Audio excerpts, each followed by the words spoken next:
अजामिल के विषय में भागवत में श्लोक है, म्रियमाणो हरेर नाम गृणन पुत्रोपचारितम अजामिलोप्यगाधाम किम पुनः श्रद्धया गृणन। अजामिल मरते समय अपने पुत्र को बुलाता है, क्योंकि उसमें बहुत अटैचमेंट था। पुत्र का नाम नारायण।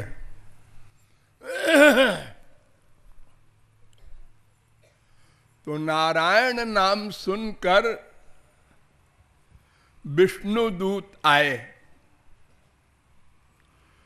उसको लेने के लिए, वैकुंठ के लिए। ऐसा उसने देखा मन से, और जमदूत भी आए। तो विष्णु दूत तो इसलिए आए कि नारायण नाम उसके मुख से निकला था, और जमदूत इसलिए आए कि उसने जीवन भर पाप ही पाप किया था।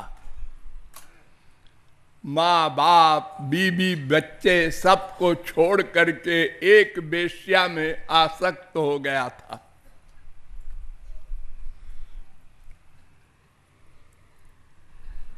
तो प्रश्न ये है कि भगवान का कानून है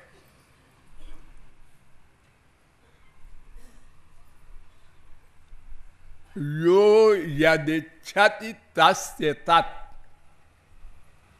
कठोपनिषद 1-2-16। तम यथा यथोपासते तथैव भवति। मुद्गलोपनिषद 3-3।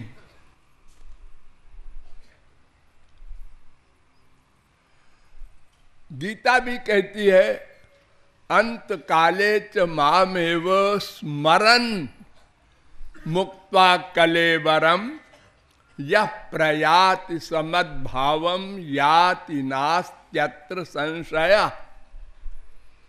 8वें अध्याय का 5वां श्लोक। अंतिम काल में मामेव, केवल मेरा स्मरण करते हुए जो शरीर छोड़ता है, मेरा स्मरण करते हुए मां मनुस्मरण,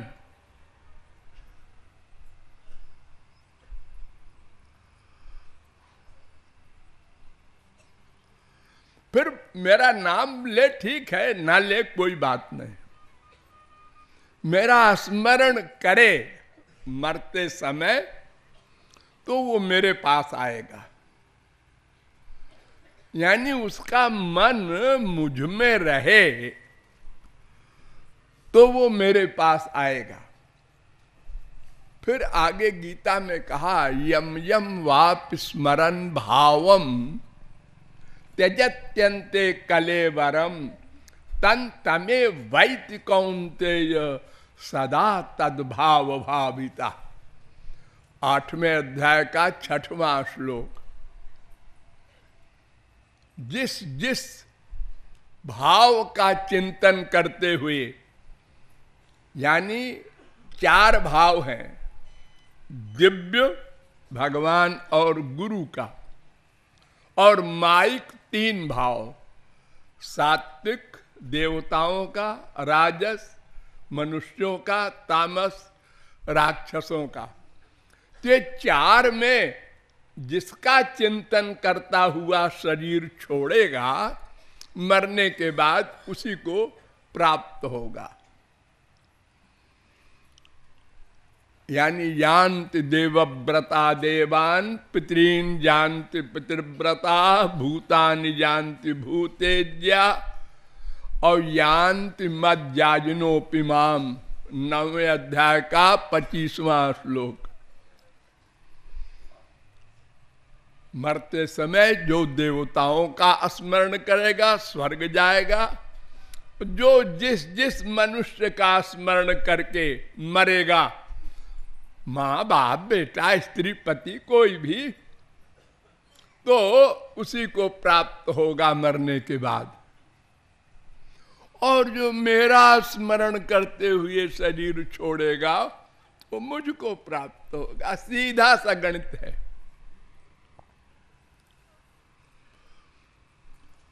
ओम इत्येकाक्षरम ब्रह्म व्याहरन मामनुस्मरन। मेरा नाम लेकर के और मेरा स्मरण करता हुआ जो शरीर छोड़ेगा। एक तो पहले आप लोग एक गधे की अकल वाली बात समझ लीजिए। आप लोगों ने अनुभव किया है दोनों, लेकिन स्मरण नहीं रहता। जन्मत मरत दुस्साह दुख हुई। जन्म लेते समय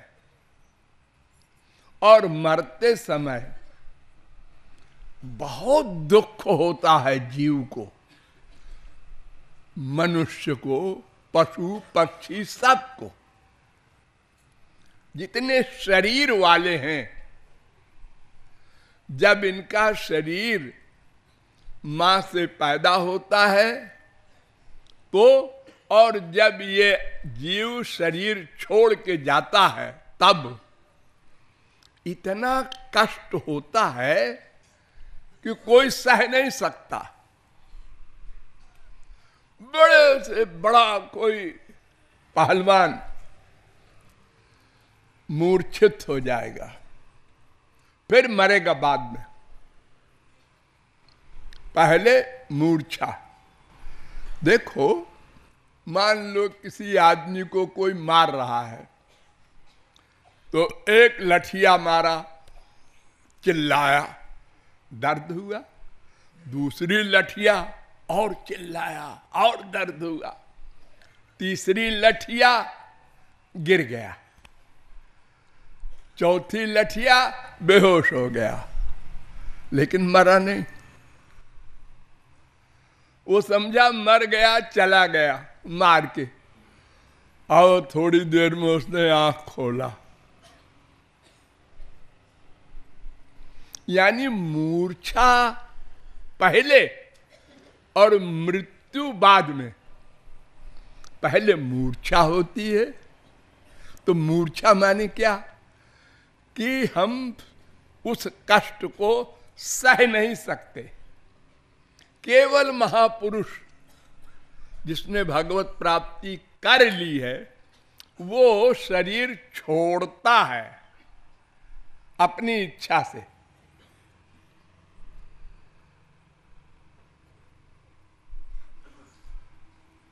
उसको कष्ट नहीं होता शरीर छोड़ने में, छोड़वाया नहीं जाता उसका शरीर, वो स्वयं छोड़ता है। वही गोलोक जाता है। मृत्योर मूर्धनि पदम दत्वा, यमराज के सिर पर पैर रख कर जाता है वो महापुरुष। और जितने मायाबद्ध हैं वे जब मरते हैं तो पहले इतना कष्ट होगा कि मूर्छित हो जाएगा, फिर मरेगा। आप लोग किसी को मरते हुए देखे न होंगे, अगर देखा होगा तो देखो वो पहले आह आह करके है हो जाता है। इसका मतलब मूर्छा, हाथ पैर सब, फिर मरता है।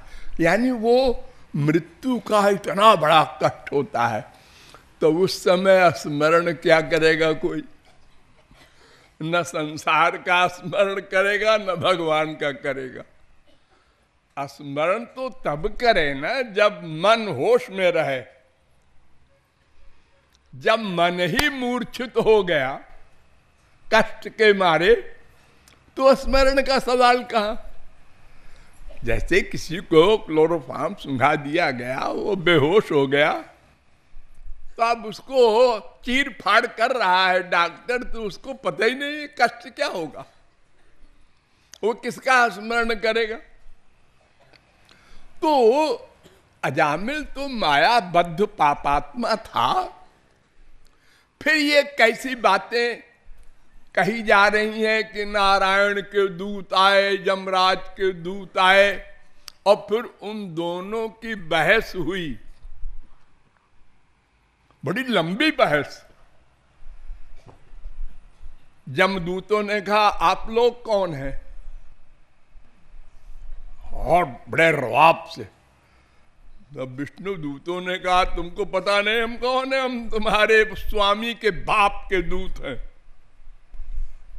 यानी यमराज के स्वामी भगवान, उनके दूत हैं। अरे महाराज आप कैसे आए, ये तो महापापात्मा है, इसने नारायण कहा है।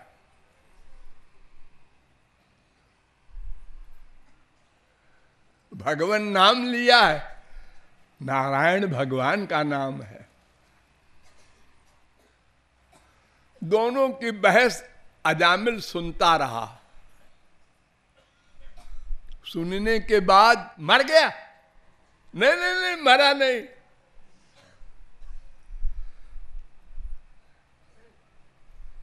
अगर मर जाता और गोलोक जाता तब तो हम मान लेते कि नारायण का नाम लेकर के गोलोक चला गया।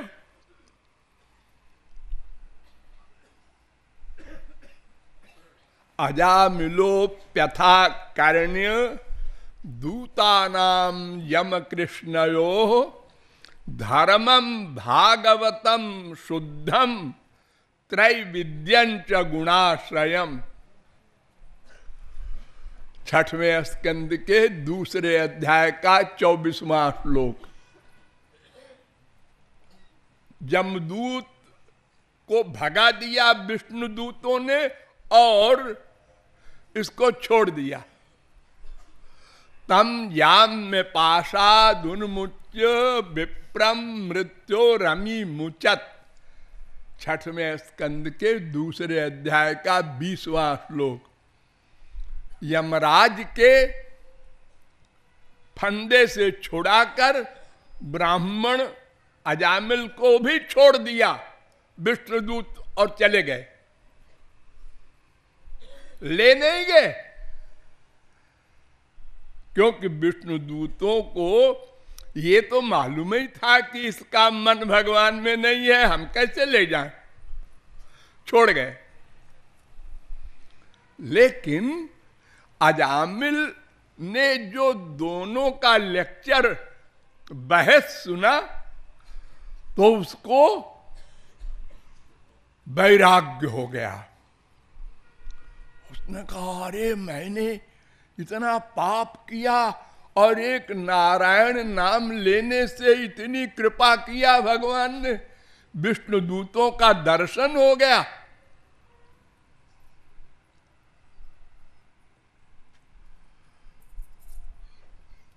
तो भक्तिमान भगवत्याशु माहात्म्य श्रवणाधरे। छठवें स्कंद के दूसरे अध्याय का 25वां श्लोक पढ़ लेना। भागवत में सबके पास तो है भागवत। भक्ति भगवान के प्रति पैदा हो गई उसके अंदर। उन दोनों की बहस सुन करके कि भागवत धर्म ये है भगवान का स्मरण करना,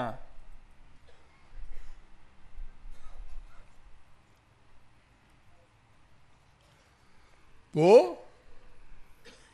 उठ के बैठ गया, मरावरा नहीं, और निश्चय किया धास्य मनो भगवती शुद्धम तत्कीर्तनादि भी। भगवान का स्मरण करते हुए उनका नाम गुण लीलादि का कीर्तन करूंगा। मन धास्य मनो भगवती, भगवान में मन को एक कर दूंगा। ये उसने निश्चय किया। धास्ये मनो भगवती। फिर क्या हुआ?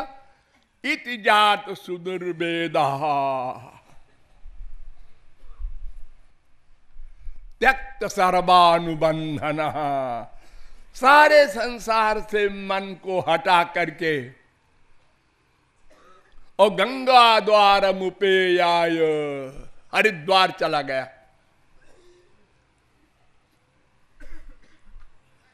और जाकर वहां भक्ति की। बहुत जोरदार वैराग्य हुआ था। ये क्या मैं मर गया इन संसारी प्रपंचों में।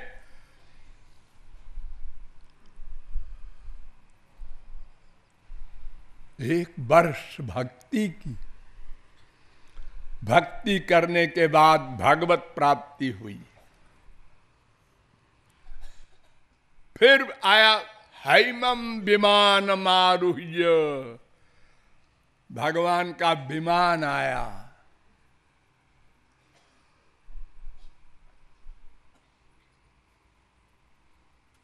तो आरोरुहाद्भुतम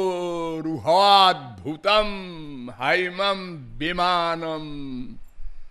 और फिर यमराज के सिर पर पैर रखकर विमान में बैठकर गोलोक गया। तो बिना भक्ति के, बिना मन को भगवान में लगाए न कोई तरा है न तरेगा। ये जो कहते हैं कि नाम में अनंत शक्ति है, ये फैक्ट है, बशर्ते कि हम रियलाइज करें। हमको तो विश्वास ही नहीं है। अगर आप लोगों से कहे कि यहां से 4 मील पर भगवान कल प्रकट होंगे, तो आप लोग भाग के जाएंगे। और आप लोगों के पास उनका नाम सदा है, फ्री में है, कहीं जाना नहीं है। वो तो है राम राम श्याम श्याम। ये भगवान थोड़े ही है, ये तो नाम है राम राम श्याम श्याम। यानी नाम और नामी एक है, ये आप मानते नहीं।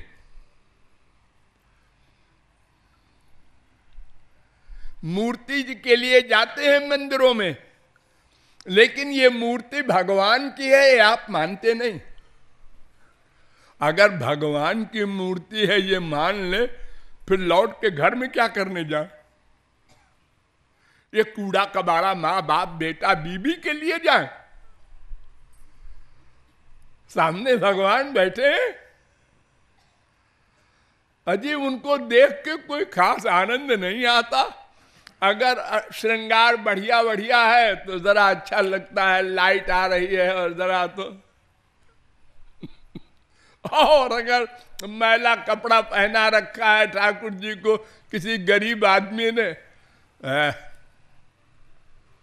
ये ठाकुर जी 2 कौड़ी के।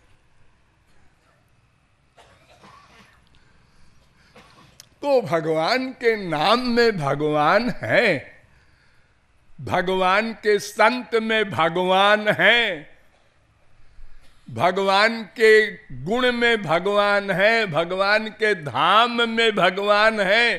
ये सुनते तो हैं लेकिन मानते नहीं। आप इतने लोग यहाँ आए चित्रकूट में, यहीं से राम पैदल गए थे, लक्ष्मण पैदल गए थे, नंगे पांव। हाँ, उनके चरण पड़े थे। हाँ, ये आप लोगों में भावना कुछ आई? गुजनई जी,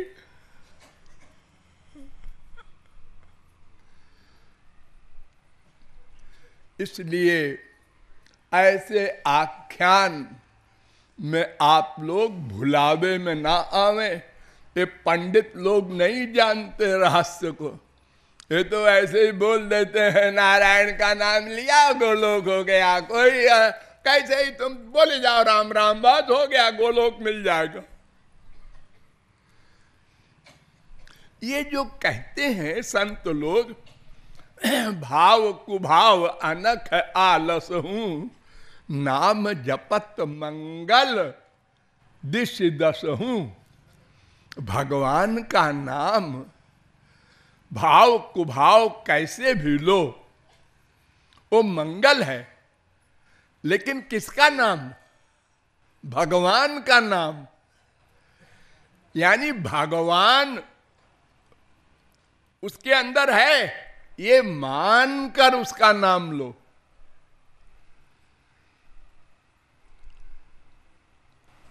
एक कहावत है ना, नथिंग से समथिंग अच्छा है। अर्थात कुछ नहीं करता तो उन्होंने कहा राम राम करो। क्या करो? रोज 15 मिनट।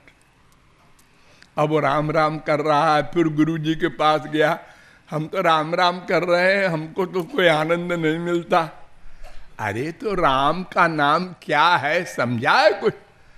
और राम कौन है ये भी तो समझ, फिर उनका ध्यान कर। अब आगे ये पाठ पढ़ाया गुरु जी ने। आप लोगों ने जब जोड़ बाकी गुणा कुछ सीखा होगा पहले कक्षा में, तो गोलियों से जोड़ सीखा है। 4 और 5 कितना होता है? तो 4 गोली रखा, फिर 5 गोली रखा, फिर 1 2 3 4 5 9 होता है। उसके बाद यहां 4 और 5 कितना होता है? 4 5 6 7 8 9 9 होता है। और बाद में इतना अभ्यास हो गया कि नींद में भी बेटे ने पूछा, पापा 4 5 कितना होता है? 9 होता है रे। इतना अभ्यास हो गया। तो ऐसे ही पहले हम एक्टिंग में शुरू करते हैं कोई भी काम, और बाद में वो फैक्ट में बदल जाता है। पहले ये सब आप लोगों ने गुड्डी गुड़िया का खेल खेला था, भूल गए होंगे। लकड़ी उसका कपड़े का एक गुड्डा बना लिया, एक गुड़िया बना लिया, फिर उसका ब्याह हो रहा है, फिर किसी ने उसको छुआ है, रोने लगाओ, हमारी गुड़िया को इन्होंने उलट दिया। अरे वो गुड़िया थोड़े ये कपड़े की तो है। लेकिन जब शादी हुई, अब वो हंसता है कि मैं गुड़िया गुड्डी से खेलता था। कितना बेवकूफ था पहले।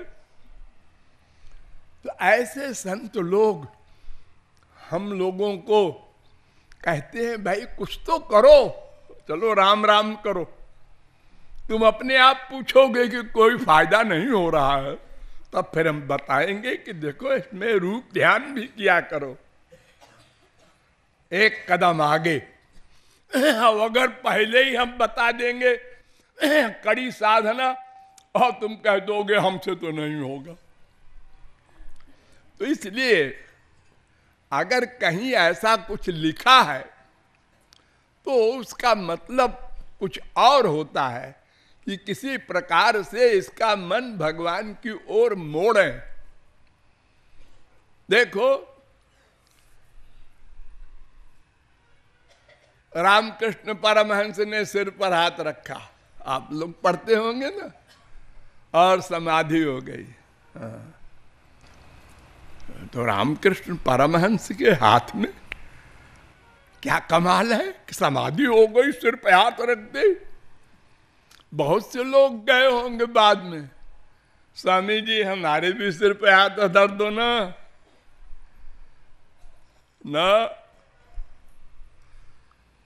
वो पात्र था इसलिए हाथ का असर हुआ। पात्र नहीं है तो चाहे दिन रात हाथ रखे रहो, कुछ नहीं होगा। लोग भोले भाले करते हैं ऐसे, महाराज जी सिर पे हाथ धर दो, हाथ धर दो, सिर पैर धर दो, उससे क्या होगा? एक्टिंग है। तो भगवान के नाम से प्रारंभ होता है, लेकिन मन ही बंधन मोक्ष का कारण है। इसलिए वेद से लेकर रामायण तक हर ग्रंथ, हर संत कहता है मन लगाओ, मन को शुद्ध करना है। तुम्हारा एक काम मन को शुद्ध करना। बस तुम भगवान को नहीं पा सकते, जान सकते, देख सकते, तुम मन को शुद्ध कर लो। बस इसके आगे वो महापुरुष और भगवान कृपा करके वो सब करेंगे। तुमको इतने करना है केवल कि रो कर उनका नाम गुण आदि का गान करो, या केवल स्मरण करो और मिलन की व्याकुलता बढ़ाओ और अंतःकरण शुद्ध कर लो। बस इतना सा काम तुम्हारा है। ये अजामिल के आख्यान का अंतरंग रहस्य है।